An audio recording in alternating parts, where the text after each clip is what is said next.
Hello everyone, welcome to the Pagan Perspective. My name is Tatiana, this is Subs Week, and this week we're talking about gender and paganism.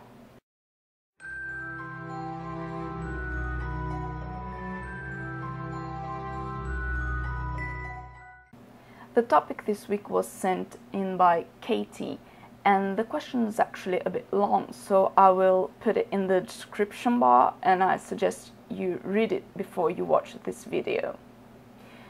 Okay, so if you've read the question, you will have noticed that there are actually several topics in that one question. The viewer begins talking about how pagans use the word God and Goddess to describe the male and female aspects of the divine, and how the word goddess, being derived from the word God, makes goddess seem less important than God, like a secondary thing. And to that I could say that because the term God has been for so long associated with a male god, I think that the word goddess is actually quite useful. I don't think that saying goddess makes the female aspect less important than the god. But that's just my personal opinion. It doesn't bother me. And I use God and Goddess in my practice. Towards the end of their question, the viewer enters the topic of gender neutrality, and they say how they are bothered by this binarity, this polarity of male and female in paganism. And that's when things began to get a bit complicated for me, and I would get a bit overwhelmed every time I thought how I would talk about this topic. Because even though I'm an advocate for gender equality, and I think that we should consider a society that's not so organized by gender. I was just the other day talking to a friend of mine about gender neutrality.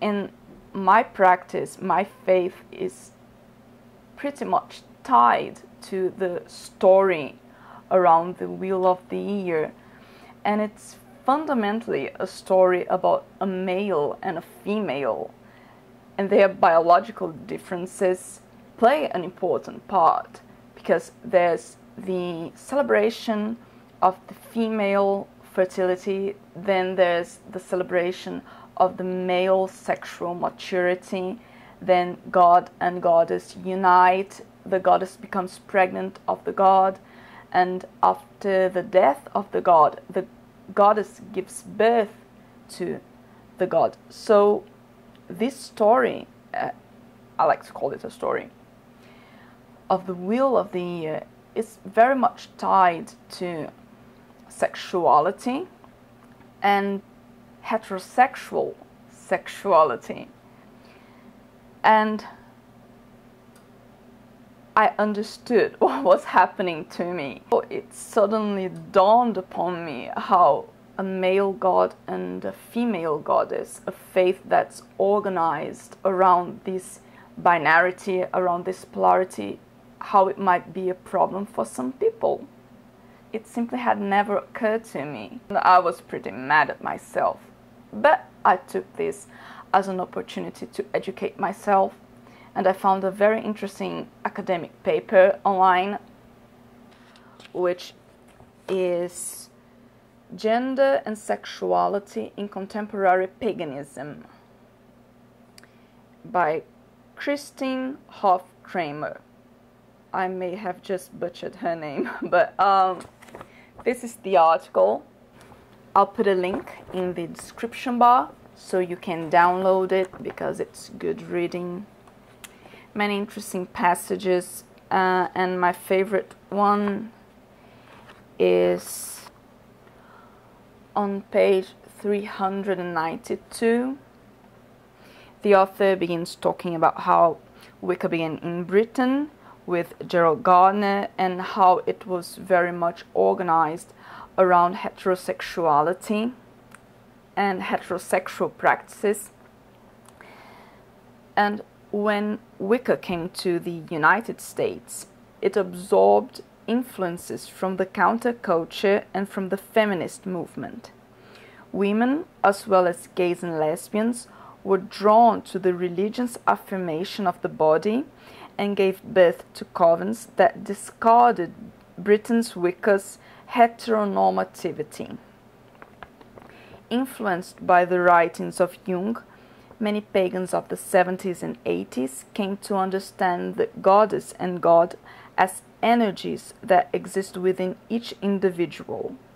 The notion of binary sexual polarity remained, but it no longer necessarily required heterosexual behavior on the part of the participants. In the 80s and 90s, a pagan author named Starhawk began to discard the notion of polarity entirely, preferring instead to speak of the erotic. For Starhawk, the creative energy of the universe does not move between any two poles, but instead it is a complex dance among many beings and forces. Explicitly queer theological formulations work to decenter heteronormative ideologies and create space for alternative sexualities to equally embody the sacred. So I was very glad to learn about this evolution in Wicca throughout the years, so that people who do not identify exclusively as male or female, or even identify as gender neutral, so that these people have the possibility to authentically participate in the pagan faith. I think this is very important progress in society.